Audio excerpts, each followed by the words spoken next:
بسم اللہ الرحمن الرحیم نحمده ونصلي ونسلم على رسوله الكريم اما بعد عن ابی موسى الاشعری رضی اللہ تعالی عنہ قال كان النبي صلی اللہ علیہ وسلم اذا اتاه طالب حاجة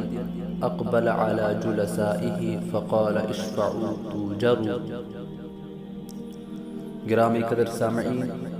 حضرت ابو موسیٰ اشعری رضی اللہ تعالی عنہ روایت فرماتے ہیں کہ نبی کریم صلی اللہ علیہ وسلم کی خدمت میں جب کوئی حاجت مند اپنی ضرورت لے کر آتا، اپنی ضرورت پوری کرنے کے لیے کوئی درخواست کرتا، تو اس وقت حضرت صلی اللہ علیہ وسلم کی مجلس میں جو لوگ بیٹھے ہوتے تھے، آپ ان کی طرف متوجہ ہو کر فرماتے کہ اس حاجت مند کی مجھ سے سفارش کر دو، آپ اس کی حاجت پوری کر دیں تاکہ تمہیں بھی سفارش کا اجر و ثواب مل جائے۔ البتہ فیصلہ اللہ تعالیٰ اپنے نبی کی زبان پر وہی کرائے گا جس کو اللہ تعالیٰ پسند فرمائے گا، یعنی تمہاری سفارش کی وجہ سے کوئی غلط فیصلہ تو میں نہیں کروں گا،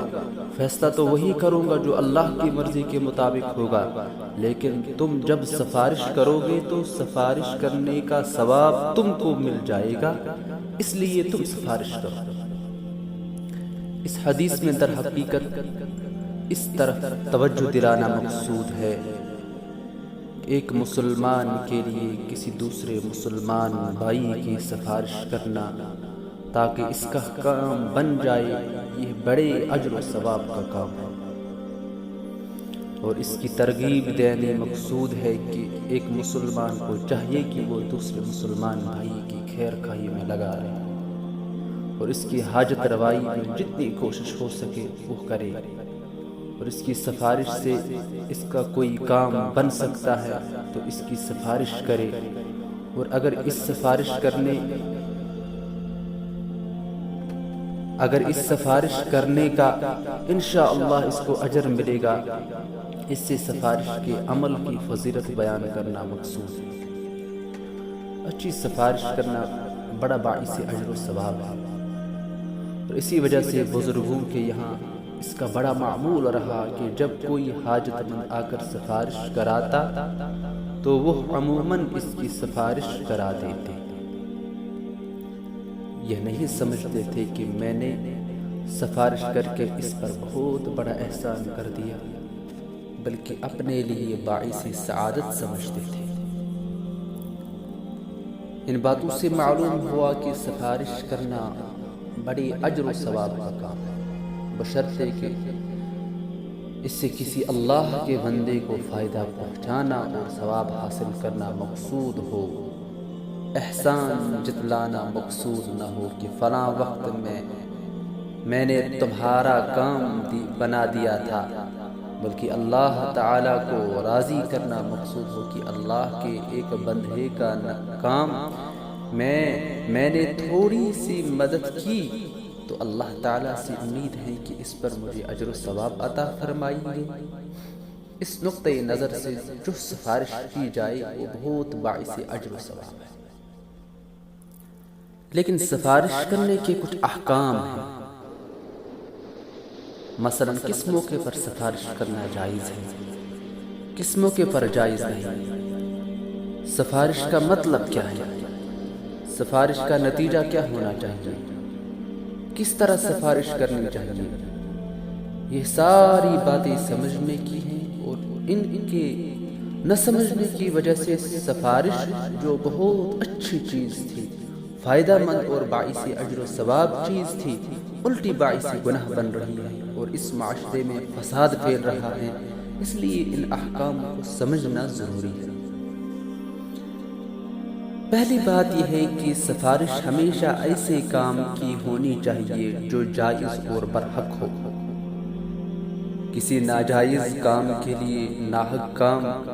کے لیے سفارش کی کسی حالت میں بھی جائز نہیں۔ ایک شخص کے بارے میں آپ جانتے ہیں کہ وہ فلاں منصب اور فلاں عہدے کا تو ذرا بھی اہل نہیں، اور اس نے اس عہدے کے حصول کے لیے درخواست دے رکھی ہے اور آپ کے پاس سفارش کے لیے آتا ہے، لیکن آپ نے صرف یہ دیکھ کر یہ ضرورت مند ہے سفارش لکھ دی کہ اس کو فلاں منصب پر فائز کر دیا جائے یا فلاں ملازمت اس کو دے دی جائے، تو یہ سفارش ناجائز ہے۔ اس لیے کہ سفارش جس طرح اس شخص کی حاجت برآری کا ایک ذریعہ ہے، وہاں ساتھ ساتھ ایک شہادت اور گواہی بھی ہے۔ جب آپ کسی شخص کے حق میں سفارش کرتے ہیں تو آپ اس بات کی گواہی دیتے ہیں کہ میری نظر میں یہ شخص اس کام کے کرنے کا اہل ہے، لہذا میں آپ سے یہ سفارش کرتا ہوں کہ اس کو یہ کام دے دی جائے۔ تو یہ ایک گواہی ہے، اور گواہی کے اندر اس بات کا لحاظ رکھنا ضروری ہے کہ وہ واقعہ کے خلاف نہ ہو۔ اگر آپ نے اس شخص کے بارے میں لکھ دیا اور حقیقت میں وہ نااہل ہے تو گواہی حرام ہوئی اور باعث ثواب ہونے کے بجائے الٹا باعث گناہ بن گئی، اور یہ ایسا گناہ ہے کہ اگر اس کی نااہلی کے باوجود آپ کی سفارش کی بنیاد پر اس کو اس عہدے پر رکھ لیا گیا اور اپنی نااہلی کی وجہ سے اس نے لوگوں کو نقصان پہنچایا یا کوئی غلط کام کیا، تو سارے نقصان اور غلط کاموں کا وبال کا ایک حصہ سفارش کرنے والے پر بھی آئے، کیونکہ اس نااہل کے عہدے تک پہنچنے میں یہ سبب بنا ہے، لہذا یہ سفارش بھی اور گواہی بھی ہے، اور ناجائز کام کے لیے سفارش کرنا اور گواہی دینا کسی طرح بھی جائز نہیں۔ حضرت مولانا مفتی تقی عثمانی صاحب دامت فیوزہم عالیہ فرماتے ہیں کہ کسی زمانے میں میرے پاس یونیورسٹی سے MA اسلامک کے پرچے جانچنے کے لیے آ جایا کرتے تھے، اور میں بھی لے لیا کرتا تھا، لیکن لینے کیا شروع کیے کہ اس کے نتیجے میں لوگوں کی قطار لگ گئی، کبھی کوئی ٹیلی فون آ رہا ہے، کبھی کوئی آدمی آ رہا ہے، اور آدمی بھی ایسے جو بظاہر بڑے دیانتدار اور امانتدار اور سکہ قسم کے لوگ باقاعدہ میرے پاس اسی مقصد کے لیے آتے، اور ان کے ہاتھوں میں نمبروں کی ایک فہرست ہوتی اور آ کر کہتے کہ ان نمبر والوں کا ذرا خاص خیال رکھے۔ یہی تک نہیں کہ بلکہ فرماتے ہیں ایک مرتبہ ایک بڑے عالم شخص بھی اس طرح نمبروں کی فہرست لے کر آ گئے۔ میں نے ان سے عرض کیا حضرت یہ تو بڑی غلط اور ناجائز بات ہے کہ آپ یہ سفارش لے کر آ گئے ہیں، انشاءاللہ حق و انصاف کے مطابق جو جتنے نمبر کا مستحق ہوگا اتنے نمبر لگا دیے جائیں گے۔ انہوں نے جواباً فوراً قرآن کریم کی آیت پڑھ دی، من یشفع شفاعتا حسنتا یکن لہ نصیب منہا۔ ان صاحب نے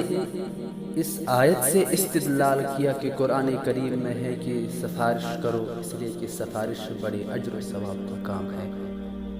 اس لیے میں سفارش لے کر آیا ہوں۔ خوب سمجھ لیجیے یہ سفارش جائز نہیں ہے۔ کسی قاضی اور جج کے پاس تصفیہ کے لیے کوئی فیصلہ درپیش ہے اور اس کے سامنے فریقین کی طرف سے گواہیاں پیش ہو رہی ہیں، اس وقت میں اگر کوئی یہ سفارش کرے کہ فلاں کا ذرا خیال رکھے گا یا فلاں کا حق میں فیصلہ کر دیجیے گا، تو یہ سفارش جائز نہیں ہے۔ اور جو ممتحن امتحان لے رہا ہے اس کے پاس بھی سفارش لے کر جانا جائز نہیں ہے، اس واسطے کہ اس سفارش کے نتیجے میں اس کا ذہن خراب ہو سکتا ہے، اور قاضی تو اسی کام کے لیے بیٹھا ہے کہ دونوں طرف کے معاملات کو تول کر پھر اپنا فیصلہ دے کر کون حق پر اور کون حق پر ہے۔